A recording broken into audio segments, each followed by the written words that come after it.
striking people with batons, and even one going to do it. Did they grab someone? Who did they grab here? That's the fellow who was tased. And So they tased this guy and dragged him in? And then dragged him in, yep. What's depicted here is a police mob confronting a mob and fighting with them using techniques and tactics that they're not authorized to use, that they were not taught and trained to use. Their policies and procedures of any agency that I'm aware of does not include such thing as doing a front snap kick to an individual that you've chased away from the area. That was responded to later by the crowd doing the same tactic, a front snap kick to the officers. You've created a one-on-one contest. This is not a karate match. This is a situation where you're obligated and duty-bound to disperse the crowd and to move them back or arrest those who stay there. That's not what was done. There was a severe beating of a woman named Victoria White.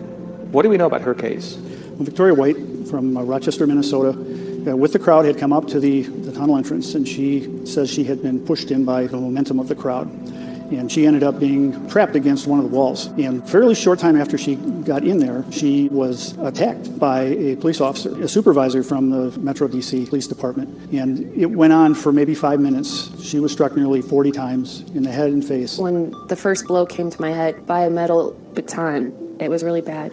And I remember trying to keep myself up because I was scared I would be trampled. Originally, I thought I just got hit like 3 times on the head, but it wasn't until I saw the video that I realized like how bad it was in the tunnel. I remember trying to keep myself up because I was scared I was going to be trampled.